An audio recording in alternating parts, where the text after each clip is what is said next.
So this is the first fight against FreeHavoc. The second team, I'll have a commentary on it. Yes, this is another post-match commentary. Some of you guys on YouTube have been saying that you don't mind this, so you know, I may as well do this. The voices are out at this moment, at this point of the fight, because I was farming Banshee 13, and with the Japanese voices, the Banshee's voice is very hard to hear, especially if you repeat it every minute. It's like I think it's like yamete, yamete, or something like that. Anyways, that's besides the point of this commentary. This fight, not a big problem. Anybody who has eaten, definitely do it. I'm just turning on the voiceover on this. I still like doing this. I like the full experience, especially in PvP. Anyways, this fight is not too hard. There are no damage mitigation on the Charles. Syrmia will eat through any kind of defense, any type of beef, as long as you have proof of valor. Really single target threat here. Very easily light baitable. For those players who may be learning and watching this, is the concept behind it. As long as the lowest HP is on Eaton, Maid Chloe won't be going for anyone else, and that can, because it can be salty. If Maid Chloe hits like Syrmia, and it gets a dual attack, and your Syrmia dies, it's over. So on that very first heal, actually at the beginning of the fight, I was debating if to go full heal or just put the invincibility on Akate's. Just little things like that for maybe newer players that might be useful. Say right there, if an attack buffed a Robbie went into my Syrmia, it could have been over. This is why I run Eaton on this fight instead of F Maya, because Eaton has a innate 30% Aureus effect with usually pair him with Adamant Shield. Just a case of like splash damage, AoE damage. When you want your, you know, sole way of winning to survive, in this case it would be a Syrmia. It would almost be impossible for Eaton Akate's versus a Robbie, since if a Robbie's on a counter, she'll re-heal herself back and Eaton will never do enough damage, so that would be a game over. Well, now with the draw system, that's actually not impossible anymore, but Smallgate, if you're watching this video, please consider removing that draw system. I will show one fight in this where I almost used it, but I didn't. I'll explain it when we get there. The second one is actually very risky. This wouldn't have been my go-to because of Zerato. I talked to one of my guildmates. You know who you are. I won't name him just because, it could be bad play, and I don't want to make him look like he's bad, but technically speaking, it should work. The speed tuning on this, I believe, is to counter the team I'm going with right now. So Zerato really does the counter on the SSB, and then the MLCC coming after the Avodrid, protects him for one turn, so then Zerato, no matter what, won't die on this turn. Because you won't get the defense break in time. Although because SSB's defense break is 50%, so it's a ton of RNG. Honestly, when I went into this one, I was a bit lazy trying to figure it out, so I just asked a couple guildmates, hey, what would you guys run? Some people offered some more bruisery comps, like a Ravi healer and a tank, and in my opinion, that would probably be the safest option. I would have went with that, but I got lazy for this fight, and I just wanted to finish it. Right here, I'm really debating. I'm like, okay, if I go to the S1, break this skill null on like RB, like, is that really beneficial? That Zerato was actually pretty quick, and I decided to, since my immunity is up on my SSB, I decided to go for the actual S3 on this one. So Zerato keeps the debuffs at least for one turn, and then I can potentially throw back a death break. Anyways, you guys will see what happens here. I'm still debating at this point. I'm actually, I was streaming this in the guild Discord and talking to them, and yeah, I ended up, some people were saying S1, some people were saying S3. I ended up making a decision just to go S3 for this one. Yeah, so he can't throw it back because everybody's on immunity, but he's on an Isle of Island, so there he stripped my attack buff on the SSB on that turn. and he's very close to dying, and so I had to prevent myself from provoking him with Sea Armin. Otherwise, he would succeed in throwing back some stuff. Especially on the next turn with a provoke. That's too dangerous. Here I'm still debating. I'm like, the Zerado's going. There's an RNG aspect to this. Can he throw it back to my DN? And he can, which was actually really bad RNG. But it was necessary. So I saved the barrier on purpose, just in case that happened. Before it's too late. Yeah, at this point it was a pure risk. I wanted to go for the MLCC, just cut down on one extra piece of damage. And he procced both Alexa Basket procs, which is very clutch, especially I didn't have an anti-crit buff up. This part was actually okay because I missed Zerato, so if I had actually got the death break on him there, I think it would have been pretty much over on this turn. If I got a death break on him, the villager comes, and then it's over, whoever had the death break. You'll watch this part. It's pure luck. I 100% chalk this up to luck, not skill. Like I said, it's a risky team going in. This team, I believe it is to counter this comp that I'm using. So I would definitely not recommend this. This one I lucked out. Look at that, no crit. If it was crit, it's over. Both of them are dead. And then this one, my SSB decides to hit. Or at least the drink. The drink was totally taking this one. On that last hit there, when Zerato was alone, the blind was good because if I missed, then no debuff transfer. If I got him, he would have died. So that's that one. This is the second fight. I was looking at this and I'm like, oh man, I haven't seen a Akali Dark Corvus comp in so long. I wanted to test out G Purgus on this one. Recently got him and he's fantastic. I mean, like I pretty much as soon as I got him, I didn't even question whether or not he's with the Mola. He's 100% with the Mola. He's definitely one of the top 4-star heroes in the ML roster. I definitely have to say the 4-star ML roster is actually very impressive now that I think about it. A lot of support comes from the 4-star side. I really like that actually. This one's pretty easy. With Akali and Dark Corvus going into General Purgus, the Ruel most often will attack the General Purgus as well, so giving me extra push. So basically, every time, even though Assassin Kali is really fast, hits hard, every time she pushes, my Akates will get a turn pretty much, and then able to heal. And the concept behind that is that, you know, then I would never die. Of course, Proof of Valor I have on him, and it's wearing out, you know, as every turn goes by. But still, it still keeps up with enough damage mitigation. This Assassin Kali you guys will see later is on RNL, and so I technically got lucky on this one. I tested the Ruel to see if it was on a Proof of Valor with my G Purgus turn. It wasn't, so it's a one-shot. It doesn't matter how tanky you make her. On a Sturmia, it doesn't really work. And then again, this concept is the same as that May Chloe Charles ML Ken comp that we fought. Or was it ML Ken? I don't know, I don't remember. Anyways, A Ravi. Same concept really. Light bait and then go with anyone with high burst damage.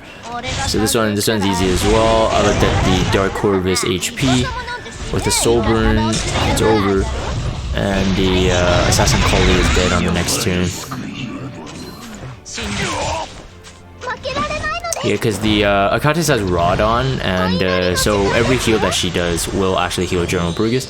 My Purgus on this video recording right here is built for Wyvern 13.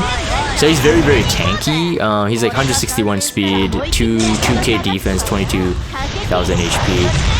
I need a couple more copies to self-imprint him. Otherwise he'd be a bit beefier. This one, the concept is kind of SSB DN, but the Crow, I kind of assumed that the Crow was either on a Holy Sack or even if he was on an Aureus and damage mitigated for everyone else. It was super risky to get a S3. So I went with the May Chloe on this one. This turn I skipped the revive on purpose so that I know like in my heart of hearts, I know the calculation between the S10E and MLK cleave, like how much damage I can output on my SSB by the time she goes. So the revive has to come one turn later in order for none of my heroes to die from the Crow. The only tricky part and RNG part that I had with this one was, you know, whether or not I can get the Crow HP down quick enough, and that depended on if this Crow was built on high effect resist, and it wasn't. So if it was built on high resist, my team would be very, very dangerous to bring, because at any given moment that Crow could have triggered. I couldn't control it as much. So now with a Death Break, it's easier to control. And because I saw he was low resist, I also just opted to provoke. So it's an easier way to get out of it. I mean, the concept for this is that even if he does die, Holy Sacrifice would take out one. This player is a fort or tower player, so outer tower. Although that strategy doesn't really work anymore with how Guild War is now, where you can attack any target you want. You don't need to clear the towers. This one I got lucky because I didn't crit, so I really didn't actually get enough HP down, so he couldn't kill my main Chloe. At the point of this recording, my main Chloe does have a couple T90 gear, as this recording is, or this Guild War took place after the 90 equips were introduced. So whenever I post this on YouTube, just in case anybody is confused. Yeah, so the Crow, most people don't Mola Crow. This one was funny, because like, I didn't crit him, but I'm like, okay, I'm gonna go test it. But anyways, he didn't die. MLK, that is. Honestly, right here, what I could have went with was a bop on the MLK to kill him off. But I wanted that extra soul burn for the extra turn here, just to prevent my Mayflower from dying. But I could have just killed the MLK really. I could have just tapped him.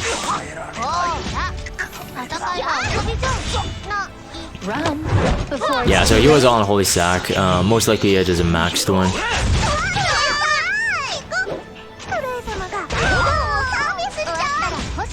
Yeah, and then at this point it was easier because I could also time my invincibility, seeing that he had one turn left. But he ended up dying, I think. So I was looking at his cooldown, I was looking at my C Armin cooldown, what was available. Yeah, this one he would have died because I got Rengar specialty drink. But yeah, not resistance Crow.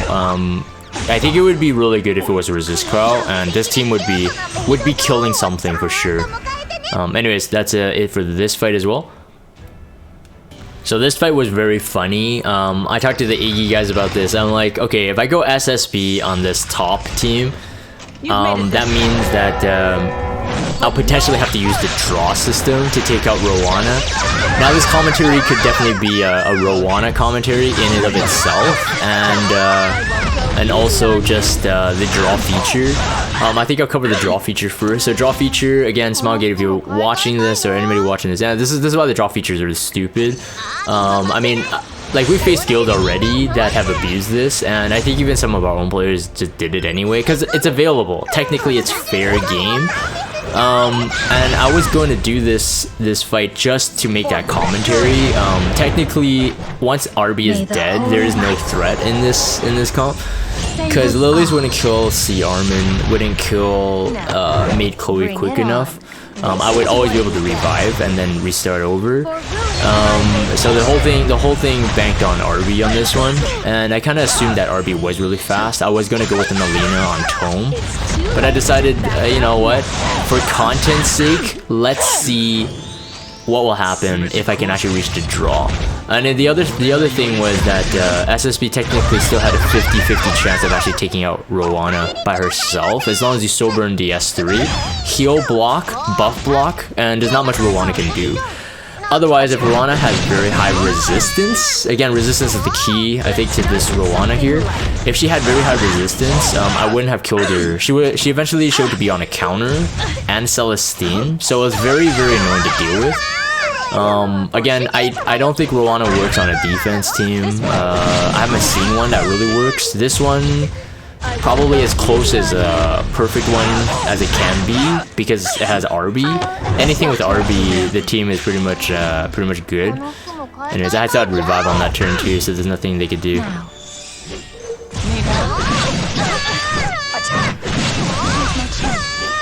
Because I actually do take up to the 99 turns, so I will actually what do you call it? I will skip this. I will fast forward this, so don't worry, guys. So one last commentary on Rowana again. I think it's just this person didn't really build her well. I mean, the resist is definitely too low. Her beyond a counter. I want you guys to see this though, because this Rowana had like at least 80% counter rate. I was laughing while I was recording this. She just kept on countering. It's so crazy. Watch this. Just a couple turns here. Bear with me, guys. Look at this. So every time basically I had a chance to kill her, like combined with a death break or whatever, like the death break landed or whatever, she would just counter herself all the way back to full health, which is just like so. But again, I went in this comp knowing that I'm gonna make a commentary on the draw system, and I mean, look. I already said that people could do a draw system with just like maybe 3 healers. 3 healers or 2 healers in a tank, and I think Fire Akate's Ruel and like a C Armin or something would be very safe for those kind of comps. Some people are saying that Rowana as well, especially if they're using like a Lilius, Charles, and SSB comp or something like that. I have my doubts because Rowana, while her kit is pretty cool, and I know like some people use her like successfully, especially if it's well built. So I'm not saying that she's bad, but it's just that I don't think she's as like she's OP, but she really needs some good gear. There are some heroes that we have in the roster you don't need to be OP. Yeah, this was annoying too, because okay, so I soul burn buff block, and then she would put the revive buff up, right? So like even if I got lucky and killed her, she'd still be alive again. So this was super annoying. Look at the counter, just like every time she's under 50% HP, I'm just like, okay, I got her this time, I got her. And then nope, counter, boom. And okay, oh, let's go. And then like, no, that just heals her more. Rengar Special Drink is so OP though on this one. She almost died a couple times, but like I said, this went up to 99. So I'm actually gonna skip this for you guys to save you guys the trouble. Alright, so we have 8 turns left. Finally, every single time I had my S3 up, I had enough souls to soul burn. Soul burn this, finally, buff block, heal block. There's nothing she can do in this one. So in this turn, I soul burned a Mei Chloe, did the attack buff up. So every single thing that SSB would do from here is amplified. That was the idea. 5 turns left. The Iggy guys, some of the Iggy guys were watching, and they were like, oh, use the draw button. But to be honest, even if I didn't press the draw button, yeah, I may as well. Anyways, I was making a point, not the fact that I wanted to get that draw. I just think it's a stupid design. Again, hopefully that the devs will catch wind of this. Like this isn't fun. This isn't fun. It actually made the this defense team more crappy, because you could draw and escape out of it. Otherwise, technically, it had a shot of winning, especially if it held off for 30 minutes and I timed out. Then Itzy here would have won that one. So it's like making the offense team more OP than they need to be. And anyways, end of that commentary. Let's go for this one. This one's easy again. Akate's is fantastic, and Eaton with the damage mitigation. Because Surmia is a DPS, he wouldn't have been able to tank, or she wouldn't have been able to tank this very easily. So I had to put the protection on her. So compared to like the very first fight, for example, the concept is different, but Akate's is really one of the best. There's a holy sacrifice Charles. I found that to be kind of weird because there's a Ruel on the team, but I guess it's just in case people were cleaving and somehow the Charles died, so the Ruel can heal ML Ken or something. The ML Ken was very fast. I mean, if you guys noticed that, it's definitely not at base speed. My estimation is at least 100, 140, 150 speed. Because my Surmia is at base 1, pretty much base, like it's like 113 or something. Maybe a couple speed substats. So they were going for this kind of baity cleave. But again, with Hekates and Eaton, it's not that difficult. Yeah, Ruel's Ruel can't do much here. And the ML can't self-sustain a Surmia. But otherwise, yeah, I think Itzy's first team definitely was more annoying. Any team with the RB is still somewhat annoying.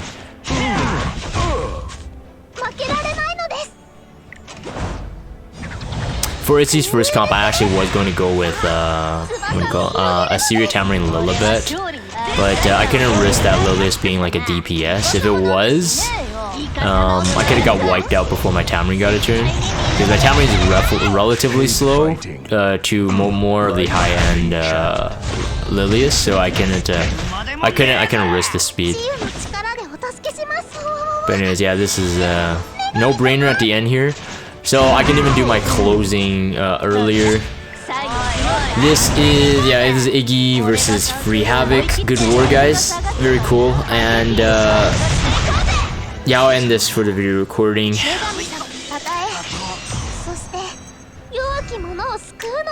Alright, so if you guys have a Discord, check out the Discord server. Follow me on Twitter. Subscribe to YouTube if you haven't. As always, thank you guys for watching, and I will see you guys next time.